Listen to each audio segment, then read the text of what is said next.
So, a quick note before this episode gets started.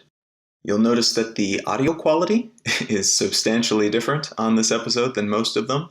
What happened was I originally recorded it and somehow neglected to change the hardware settings so that I was using the correct microphone. And so this is an experiment that shows what the show sounds like when I just record through the microphone on my laptop. It's something that when I did this before in the past, I ended up re-recording because it was just unlistenable. This one I thought was listenable enough to give it a shot and to try to get the experience, what it's like to produce a finished product starting from less optimal audio. And I like the way that the show turned out, so I decided to stick with it. Apologies in advance. It does sound more like I'm communicating the show through a telephone than through a professional microphone. But I do know now, at least, that I can record something that's at least halfway listenable from the road if I need to in the future. So that caveat in place, I hope that you enjoy the episode nonetheless.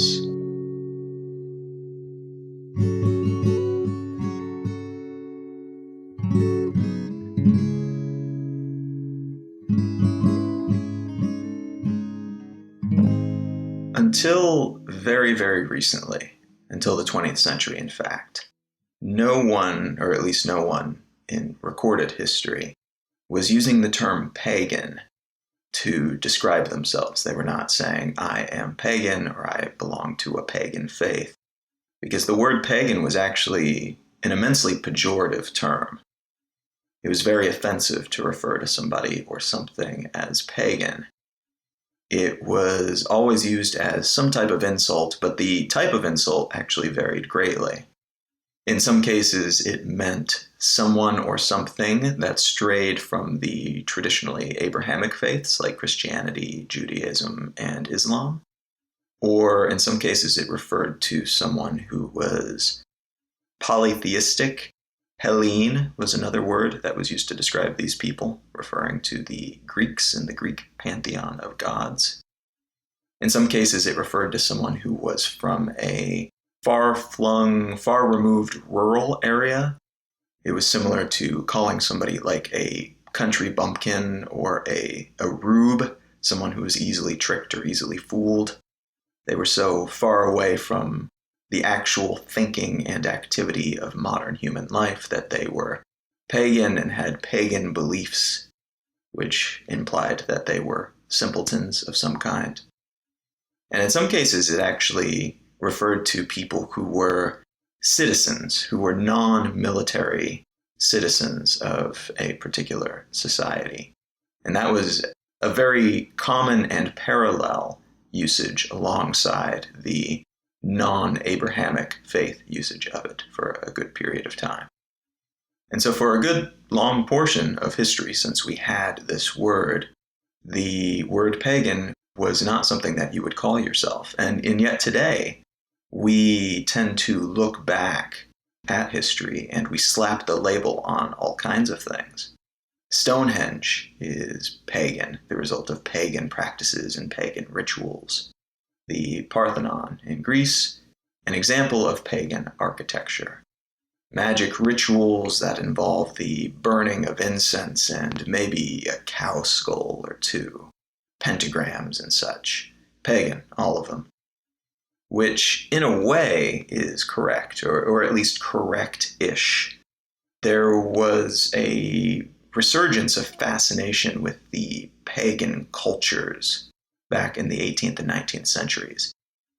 And during this period, there were a lot of aristocratic scientists who were people who came from immense privilege and wealth, and they were very educated, and they considered it to be kind of part of their birthright to go out and discover things. It was either that or just go to parties all the time. And so a lot of people, particularly men, but some women as well, who came from this aristocratic background would then venture out into the world and they would become learned. They would try to add to the primarily European body of knowledge from which they had themselves become educated. And so they'd go out on safari, they'd go out and hunt new creatures, they'd learn about new tribes, they'd pick up languages, they would bring back examples of the what they consider to be often more primitive world to the highly sophisticated and developed European world that they came from. And so as a result, there was a lot of good research that was done during this time, a lot of interesting discoveries and a lot of amazing information gleaned for the larger population, because this culture, the European culture of this time period, was also very into publishing and distributing information. But a lot of it was also incredibly condescending, at least by today's standard. It was incredibly racist. There's a sociological concept called the noble savage, and the idea here being that anything that is old, anything that is primarily non-European, but in some cases the same thing is applied for other cultures, like the Han Chinese looking at other cultures in the region. They did the same thing to a certain degree. Anytime you look at a culture that is a culture that you perceive to be less developed, societally, technologically, etc., and then you look at them and say, oh, they're so noble, they're so wonderful, they're so peaceful, they're so calm, basically looking at them and saying that they're the opposite of what you perceive your culture to be, and then deciding that that is inherently more noble or morally correct than what's going on in your culture. This is referred to as the noble savage perspective.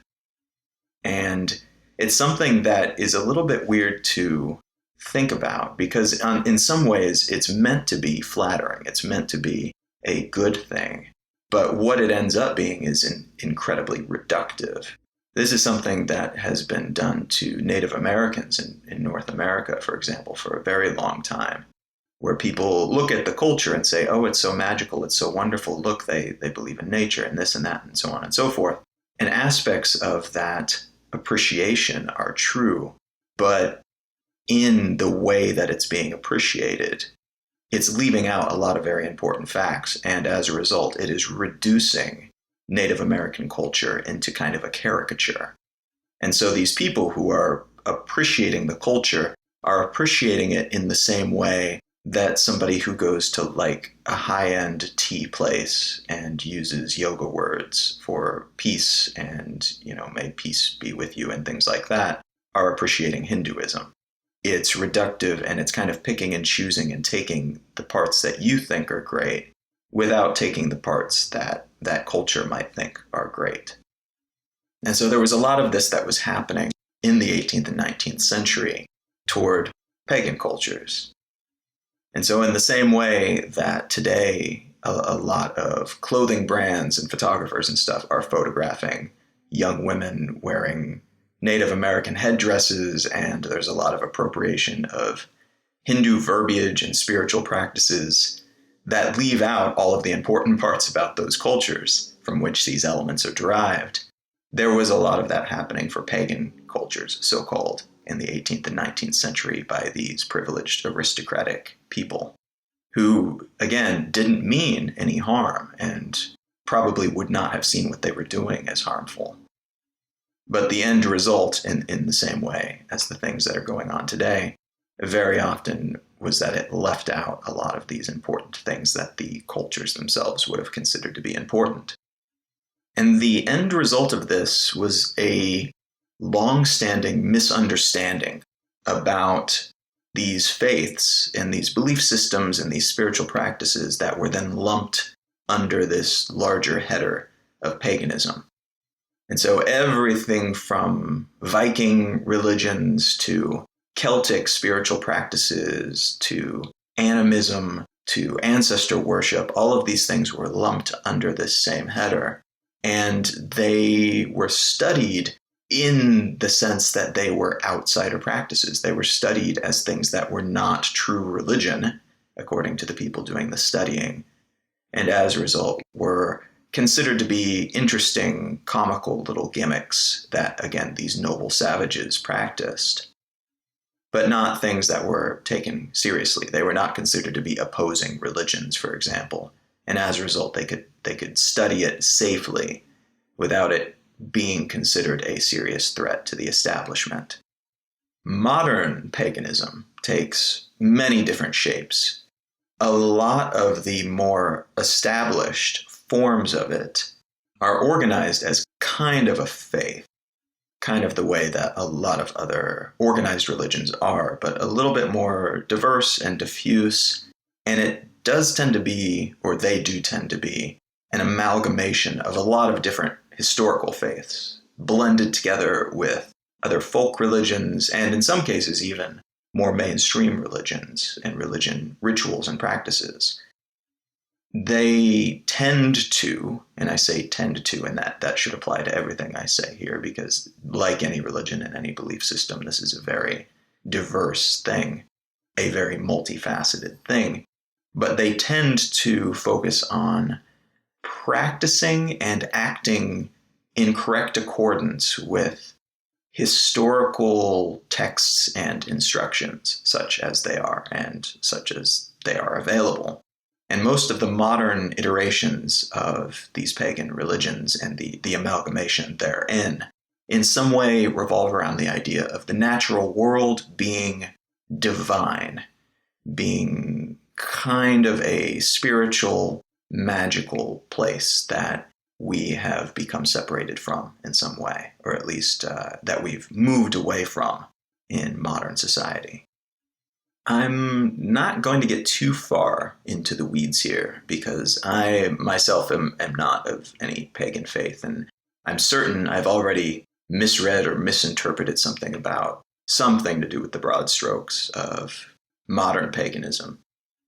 But I wanted to start by mentioning it and giving that very, very brief background of the term, because this group, or this collection of somewhat formalized groups who believe in some aspect of paganism, tend to believe in that nature divinity and tend to also believe that there is a type of energy, a type of magic that is woven throughout the real world, throughout nature. And yeah, I know that the Abrahamic religions have their fair share of magical thinking as well. Things like resurrections and angels and devils and demons and prophets and so on and so forth. Lots of magic imbued in these stories. But in my experience, at least, a lot of people who adhere to the more mainstream faiths see these as communities that they're a part of more than anything else, or they see the stories themselves as kind of morality tales that are meant to teach a lesson, kind of like Aesop's fables, but are not literally true. They're not concrete registers of events that actually happened. And so they may appreciate the idea of angels, of the idea of things watching over us, and even of other things that might punish us for misbehaving. But they don't literally think that there are goat-hooved creatures with pitchforks hopping around hoping to cook us for not eating the appropriate diet on the right day, or for using the Lord's name in vain. On the other hand, modern pagan practitioners that I've encountered seem to be really into the idea that there is a certain something in the air, in the real world, some kind of magic that is woven into our everyday experience. And the degree to which this can be manipulated, I think, probably varies based on the wing of paganism that we're talking about, and on the person, of course. But that real world plus real magic thing is really interesting to me, and it's quite relevant to this week's topic. And that topic is magic. Real magic that any of us can learn to manipulate, and which grants us immense power that we can use for a lot of different things, and not all of them good.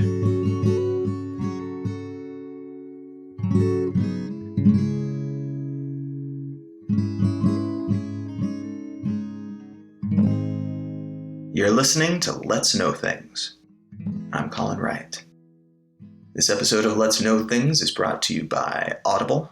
If you'd like to give Audible a shot, you can go to audibletrial.com/LKT, and you'll get a free month and a free audiobook of your choice.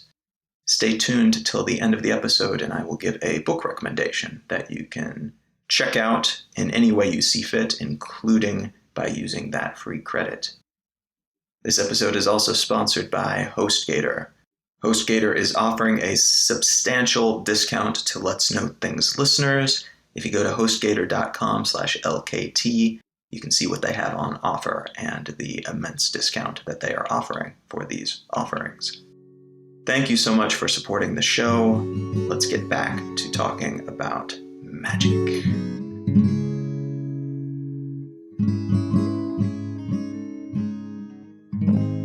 The article that I want to start from today is from New York Magazine, and it's entitled The Big Hack. And if you read it, there's a link to this on the show notes for this episode, or you can just go to New York Magazine and search for it. But the concept is explaining how a well-orchestrated hack could take down New York City. And what's really terrifying about this is that it's not pure idle speculation. It's actually filled with footnotes backing up all of these different assertions and showing how things that are happening today could be used and combined to knock out a massive, humming, well-protected city like New York. It's really quite terrifying. It's amazing, too, if you look at it and if you check out those footnotes and read about the different topics that the author is writing about as asides. It's really quite cool, too, that we can do all of these things. And there's a lot of potential in all of these technologies. They're not being developed as weapons. But the fact that they can be used that way is really, really crazy. And it creates almost an existential crisis in a way. The idea that we're developing all of these things, but we don't have means of controlling them. And they're not well regulated, and anybody who is really determined to use them as weapons can absolutely do so, like any new technology, really. But combined, they are especially dangerous. While reading this, I couldn't help but think back to when I started learning programming myself. I'm a very mediocre programmer, just the fundamental stuff, enough to build a website. I used Flash back in the day when that was a thing, and some basic PHP and Python. So I know enough to know how much I don't know. And I know enough to know a bit of what's possible and what's not possible. And I know enough to do some basic fundamental stuff. But as I was learning to use these programming languages, every time I would learn something new, I couldn't help but think about how magical it all was. Magical not in the sense of being amazing or memorable, not magical in the sense of like going to Disneyland, oh, it's so magical, but in the sense of being able to learn magic words and phrases and to combine them in such a way that I could make stuff happen, that I could manipulate data, that I could manipulate displays, that I could manipulate what other people saw and experienced just by learning this vocabulary and processing it and delivering it in such a way. It really did seem to me like a collection of magic words that actually worked. And my learning of these things didn't always directly correlate with professional moves. It was just me being amazed by how powerful these things were. And this article about the big hack is a perfect display of that type of magic used for ill rather than for good. If you look at books about magic, particularly modern fiction on the topic, but some older fiction as well saw it this way, you often see that there are systems for it. And this is somewhat true in the quote-unquote pagan religions as well, where there's certain rituals and instructions that if you do certain things, you light this candle and burn this type of incense and sit in a circle and draw this symbol, do these different things, and you can supposedly manipulate these forces that exist around us. You look at Harry Potter as a very popular example, and in the book they use dog Latin, they use fake Latin, and wave a wand in a very particular way and say the words in a very particular way. And that manipulates magic as well. It manipulates a force that exists, and it's just you reaching out to it and controlling it in some way. In other cases, in cases that people might not consider to be magic, but kind of has the same fundamental operational principles. You might pray in a certain way to try to make magic happen, or obey certain laws to try to make magic happen. A lot of magic throughout mythologies around the world is not so much an individual controlling it and using magic words, but rather reaching out to somebody who controls the magic latently. There are heroes and gods that if you speak to them in the right way, or even try to manipulate them, try to coerce them into using their magic, or try to deal with them, make a trade, then you can get some of that power that they just have by default. You are asking them to do magic on your behalf, essentially. But regardless, whether it's you doing the magic or somebody else doing the magic, those who have done magic historically have typically been either revered or feared, and very often killed. If you were thought to be the type of person who was doing magic, typically you were also thought to be the type of person who has too much power, and probably somebody who got that power from some type of villainous source. This was not so much the case back in the day, back with polytheistic religions, the Hellene religions that were later called the pagan religions. If you look at Greek mythology, then you'll see that there's people who have a type of God-given power, in this case, not just one god, but maybe you got it from one god and somebody else got their power from another god. And so there's lots of different types of power, and as a result, it's something that you can use as a tool. It's something that's more natural. Whereas once cultures move toward monotheism, the idea of having that power, which is supposed to be that one god's power, it becomes a little bit more strange and a little bit more frightening to a lot of people. And so when witches, for example, became a popular pastime, hunting witches and identifying witches, it was supposed that they must get their powers from the devil or from demons, because there's no way that they could have that power otherwise, because there's only one god. These people were then typically seen as threats in the Christian or the larger Abrahamic world, as opposed to people who would have had equal powers or thought to have equal powers in the Hellene Greek world. They would have been seen as like wise women or resources for the community that could help bring better crops and things of that nature. But history has been kind of pockmarked with people who claim to have this type of knowledge or an understanding of some kind of how the system worked. Sometimes it's divinely granted powers that allows them to manipulate things while others cannot. And in other cases, it's like deep-seated historical knowledge that was passed down from generation to generation, or that they learned at some point, that allows them to manipulate forces that exist just latently in the same way that air and fire and water exist. That they can manipulate it is the result then of some kind of knowledge that they've picked up. Almost like somebody who has the knowledge of blacksmithery can manipulate metal. These people could manipulate magic or some type of energy that other people, although they can see it happening, they do not themselves understand how it works. Let's get this out of the way now. There has never been a real confirmed user of magic in all of human history. Magic isn't real. If something is real, is testable, then it is science. If you can say, if I wave my hand in this particular way, this will happen. And if you can write that down and have other people replicate the effect, that's part of the scientific process. It's the same way that there's not really, truly such a thing as quote-unquote alternative medicine. There is stuff that's been proven to work, and stuff for which there's no evidence of it working. No scientifically relevant evidence, at least. Anecdote doesn't count in this definition of real, because there are too many variables at play there to keep track of and discount. Perception and self-deception is a powerful thing for everyone. It's something that we all fall prey to because of the nature of how we view and interpret the world. And this is why science requires an outside, unbiased approach to ascertaining fact. No one person's perception is infallible. What's true for you may not be true in an absolute sense, and this is why we have these types of processes in place. There is, of course, a chance that there are forces in the world that we don't understand. It's likely, in fact.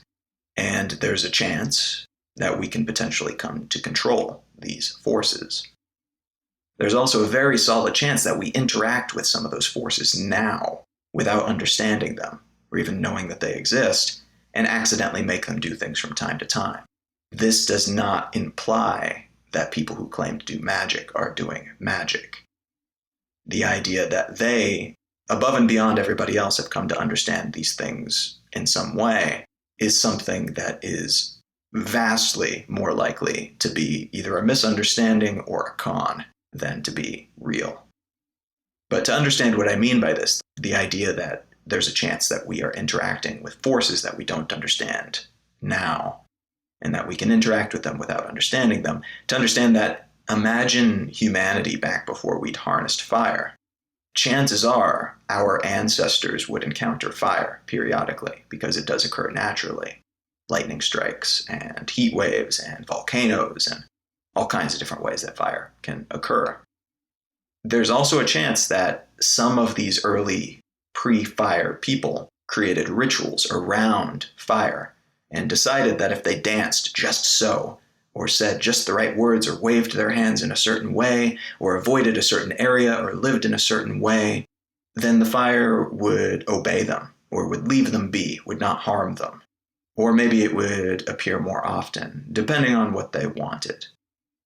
This is how a lot of faith-based rituals are created.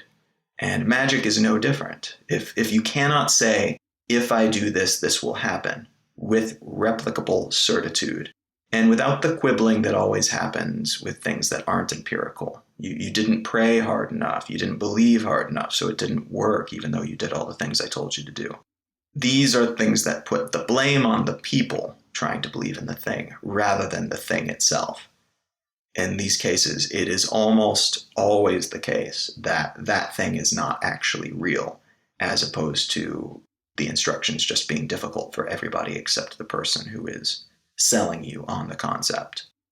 And so a lot of these people who are selling us on these rituals and saying, if you wave your hands just so, this type of magic will happen. If you pray this way, this type of result will occur. In a lot of cases, if there is another force there that we don't understand, these are the people telling you that if you dance in a certain way, the fire will not burn down your village. Perhaps they've accidentally tapped into a force that we don't understand, but the idea that they know how to control it is laughable, frankly.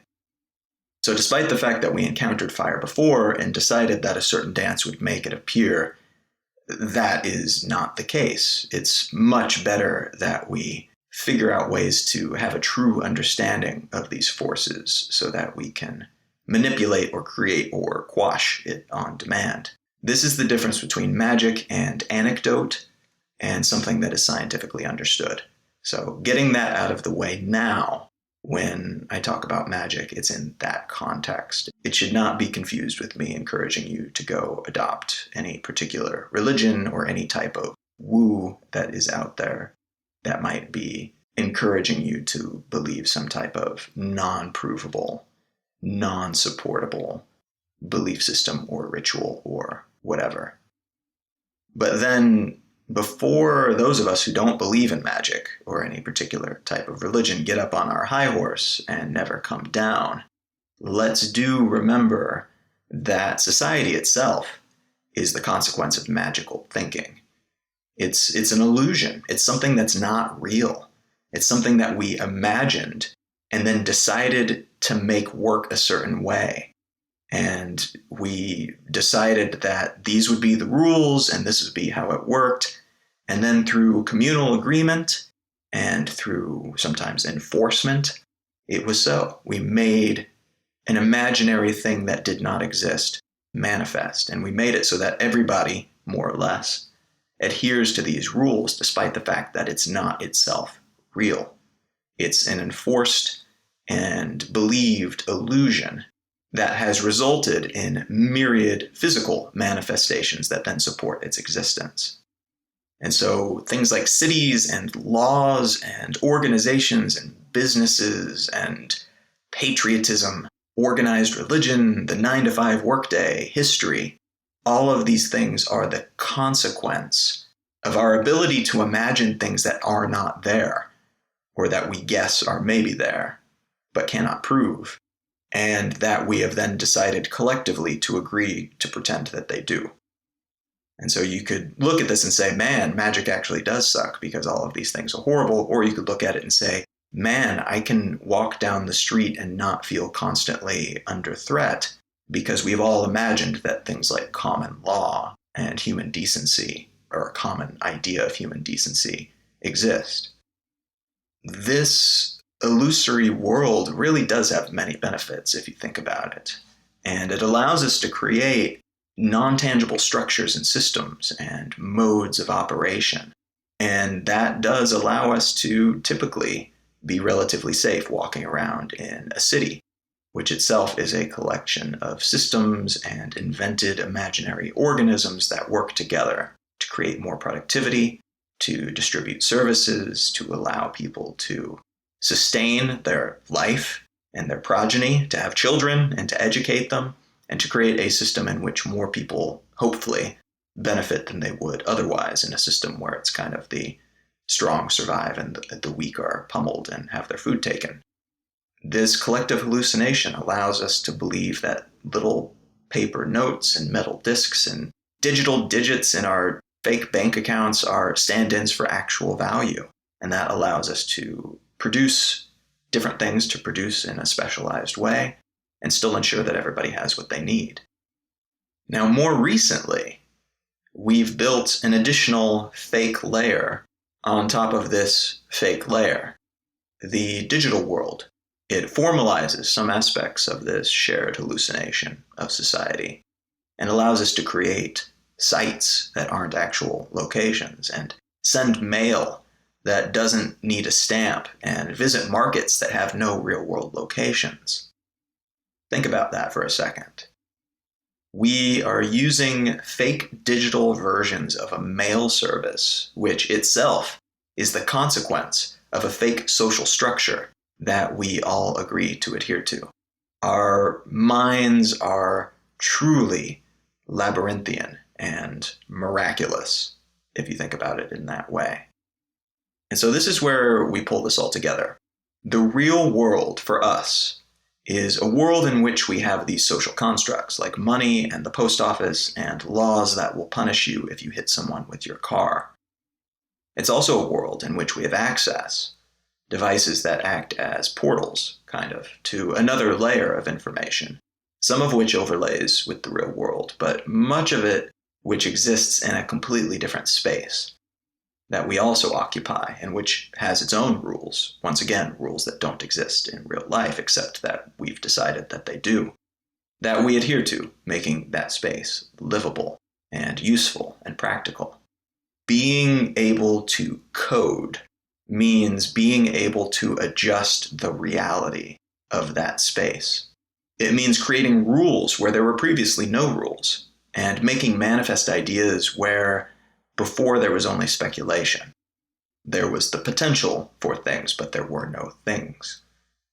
Using the right code, using the right magic words, you can manipulate that environment. You can reward or you can punish. You can build amazing things that no one has ever seen before, and you can change the perception of everyone who sees what you created. The real-world analog to this would be manipulating matter. It's as if you could make a rabbit appear out of nowhere, but not in the same way as an illusionist with clever gadgetry and sleight of hand. Like actually make a rabbit appear out of midair. And it can be whatever size you like and whatever color, and you created it by manipulating the physical rules of the environment in which you exist. It's like you said, okay, here's some carbon, and here's a library full of pre-built code for circulatory systems, and here's something I put together that should give the thing adorably long ears. Let's make ourselves a rabbit. And then instead of waving a wand, you hit enter and process your instructions to this faux world that is itself built atop a faux world. Double faux though it may be, the consequences of actions within this world are increasingly impactful on other worlds. So as the article mentions, because we're building connected tech into so many different objects, this so-called Internet of Things, which is a bunch of devices that are connected to each other via the internet, via Bluetooth, and things like that, all of these things that are connected to each other and that are influencing the real world, things like refrigerators and toasters and cell phones and cars and the air conditioning system inside of buildings, these things are all now hackable. They are manipulatable by coding wizards who have the proper spells that allow them to do so. And as such, our comfortable, magic-free, real environment is increasingly less so. There's a lot more going on in the world now that seems like magic and that has the same impact in a lot of ways as magic that the tech neophytic can't possibly understand. People who do not keep up with this type of thing may not even realize that this is going on.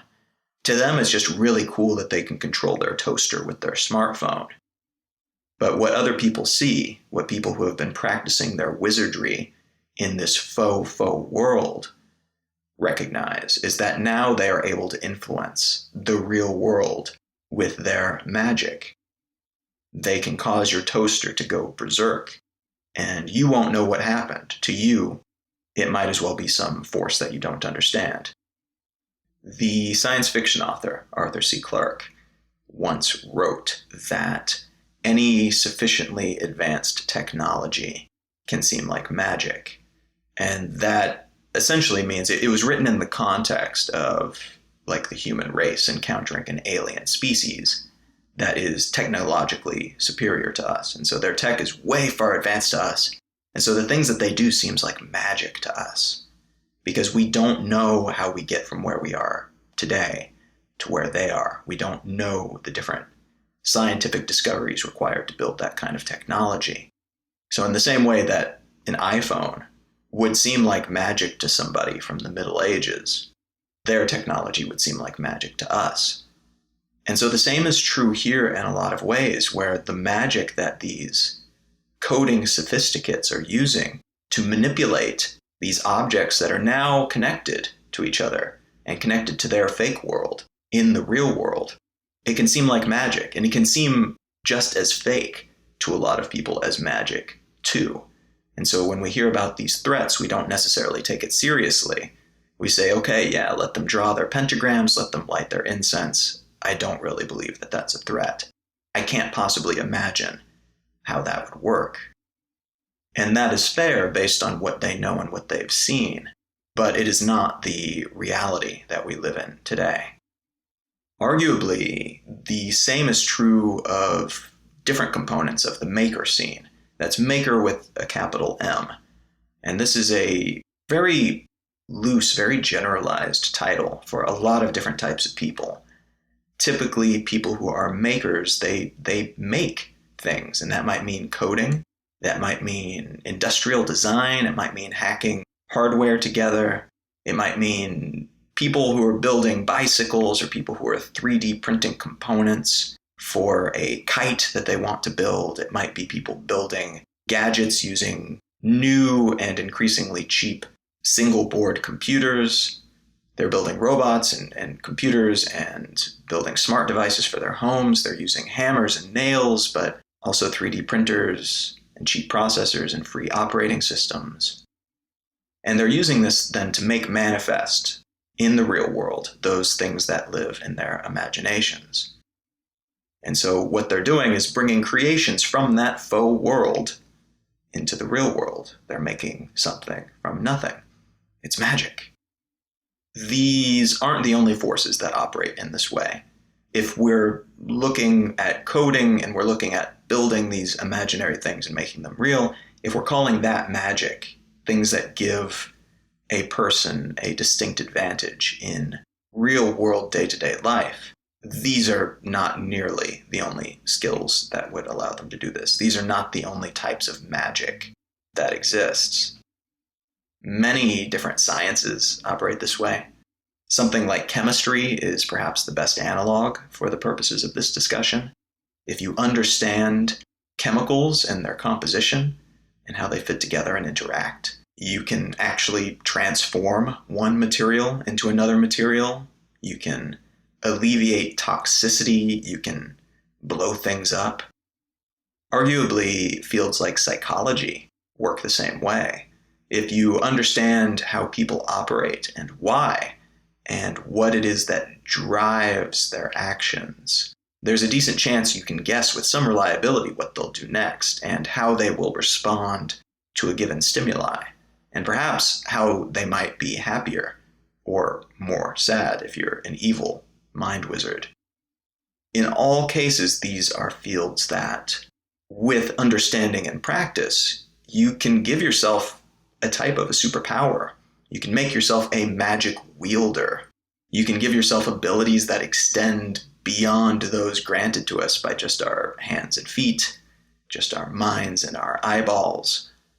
Knowledge and skills that allow us to manipulate the world around us with increased efficiency and effectiveness, and even those that bring powers from one world into the other, melding the digital with the physical or the mental with the physical, and by typing or speaking in just the right way.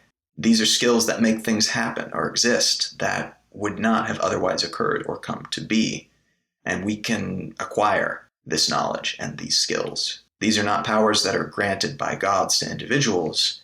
This is the type of magic that you can learn with research, with practice, with study. And what's really amazing is that you needn't even be a hardcore hacker to benefit from any of this knowledge, any more than someone needs to dedicate their lives to wizardry to understand the fundamentals.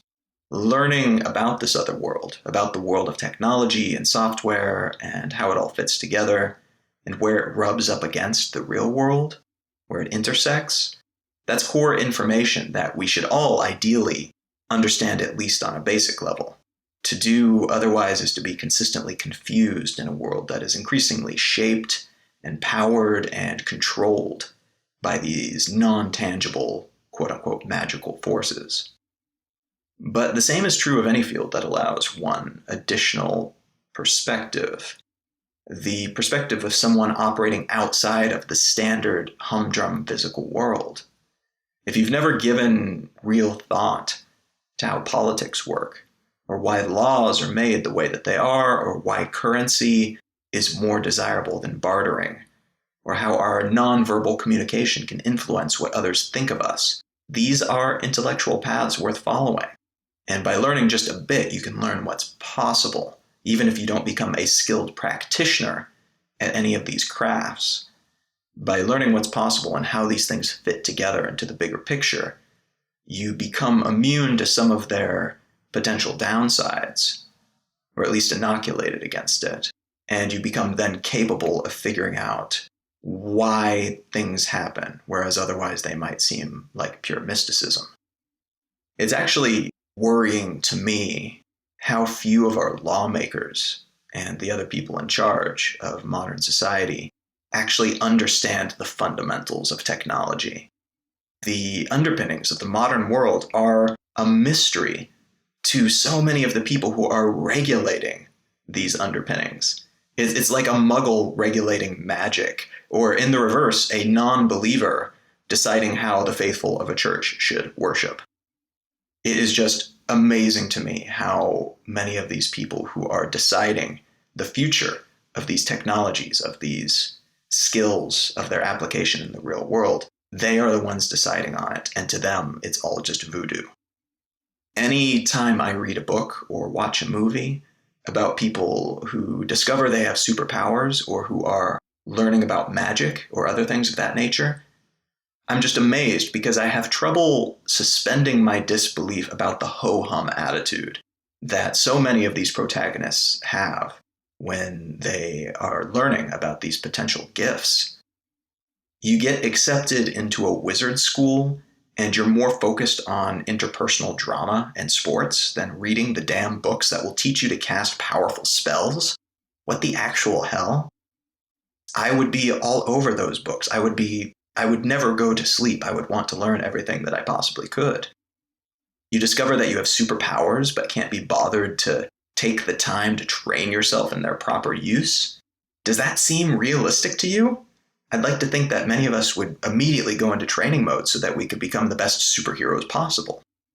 But if you think about it, this is actually probably an accurate reflection of how many people would respond to such revelations. Because we all, in real life, have access to amazing technologies and resources and knowledge that if we only took the time to do a little reading, a little extracurricular research and practice, these things would grant us immense powers. The power to earn more, the power to understand people better, the power to build websites or apps or devices that can help us learn still other skills. It's all right there. It's all available.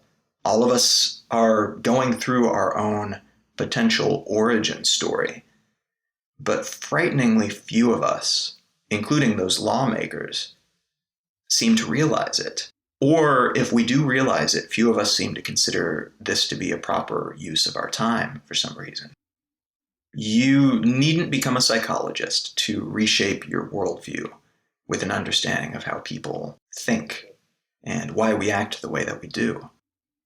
You needn't become a full-blown maker to learn what tools we have available, tools that are available at incredibly reasonable prices and increasingly so, that are helping all kinds of people build all kinds of things in all kinds of new ways around the world. You needn't become a coder to understand how a website works and how it's built, where it fits amongst all the other bits, bytes, wires, and wireless frequencies that are playing an ever-increasing vital role in our everyday lives. You needn't become a master of any of these things or even take on the label of a practitioner of them to benefit from them.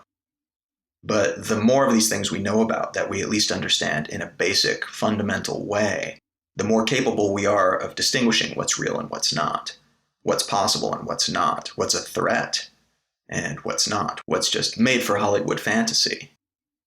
It's something worth thinking about, at least, that all of these magical tomes, both real tomes, real books, and also other resources are available day in and day out, that we all have access to all of them. If you've got a smartphone, you've got access to all of this information. And yet we don't use it. And I wonder why that is. I think there's a lot of different reasons, a multitude of reasons that people have for not taking the time to work on their wizardry, whatever particular wizardry we might be talking about here. But I wonder if it's in a lot of cases because people haven't taken that step back and recognized this potential power that they have. If you are somebody who is taking the opportunity to do that research and to practice and to recite your spells and wave your wands as often as possible, good on you. Just remember that as you become more and more powerful, to use your powers for good, whatever that happens to mean to you.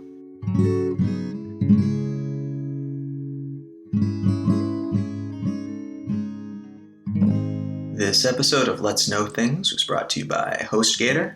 HostGator is the company that I use to host all of my online properties. They allow me to project my spells that I cast ever outward.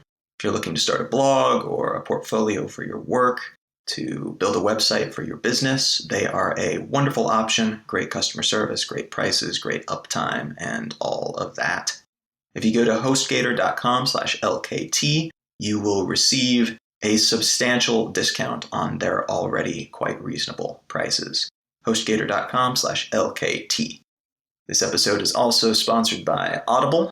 Go to audibletrial.com/LKT. You will get a free month of Audible, and you will also get a free audiobook of your choice. And that is great because audiobooks are typically a little bit expensive. Having a membership to Audible gives you an immense discount on any audiobook that you might buy from them. And they've got, I think, a few 100,000 audiobooks on hand. It's ridiculous. I'd like to make a book recommendation that you can spend that credit on. There is an audiobook version of this, or I just highly recommend reading this book either way, however you ingest it. And this book is one that I recently finished. I'm actually currently reading the second book in the 3-book series. This is the first book. It's called The 3-Body Problem. And it's by, I'm probably going to butcher the name, Liu Cixin, Cixin. I'm absolutely certain that's not how that's pronounced, but he's a Chinese author. This book came out in 2008 and became the most popular science fiction book in China. And it was very recently translated by Ken Liu, again, probably butchering that name. But it's important because there's not a lot of Chinese literature, of Chinese fiction work that makes its way into English. And so this translation is a really big deal. Absolutely interesting, the whole series so far that I've read of it, a book and a half thus far. The series is Remembrance of Earth's Past. And so the series itself is great. The story is great. The characters are wonderful. What I'm finding particularly fascinating about it, though, is that it does present a story from another cultural standpoint. And so the beginning of the book, it starts out talking about the revolution period of China, because some of the characters go through that period. And it's just amazing. It's such a different approach to this than somebody writing from a Chinese standpoint who happens to be American or European, for example. And it's horrifying in so many different ways. And something that I took away from it is the threat that a lot of very well-meaning people getting together and ganging up and taking over, how threatening that can be to social organization and to the rights of the individual. It's very, very compelling and very interesting. So just for the historical context alone, it's utterly fascinating. But the story itself is also very compelling. It's essentially a tale of Earth finding out that we're going to be invaded in 400 years. So then what do you do when you know that there is an invasion coming and they're going to wipe you the hell out and take over your planet? But you've got vast swaths, vast generations before it's actually going to happen. What happens in those 400 years in between? And that is what this trilogy covers. So highly recommend it. This book, the first book in the series, is called The 3-Body Problem. It is by Liu Cixin, Liucixin. Very highly recommended. Excellent use of your time if you want to pick up a good piece of fiction to read, or if you want to get an audiobook to listen to. Again, audibletrial.com/LKT. If you use that, you get that free credit. You could snag this book for free. If you don't enjoy the service, you can always cancel, but I think you'll probably enjoy it. It's a very reasonable cost for a wonderful addition to one's life. So checking out those sponsors is one way to support the show. You can also support it directly if you'd like, monetarily. Go to letsknowthings.com. If you scroll down a little bit, you will see a bunch of different links and buttons that will allow you to contribute to the show. Giving $1 an episode would be absolutely amazing. You can give more if you like, but $1 an episode would be just truly appreciated. You can also support the show by sharing it with your friends, sharing it with social media. Take a link to your favorite episode and post that on Twitter or Facebook or something like that. That helps a whole lot, as does posting a review up on iTunes, leaving some stars and a quick written review. Really helps the audience for the show continue to grow, and I very much appreciate it. Also at letsknowthings.com, you will find the show notes for this episode and every episode. You can also subscribe to the Let's Know Things newsletter, which comes out every Monday and contains an assortment of curated links to interesting things. You can find Let's Know Things on Instagram and Facebook at Let's Know Things. You can find out more about me and my work at colin.io. My blog is exilelifestyle.com, and I have a YouTube show called Consider This that you might want to check out. And you can find me pretty much everywhere on the social media networks. At Colin is my name. Thank you so very much for joining me. I'm Colin Wright, and I will talk to you again next week.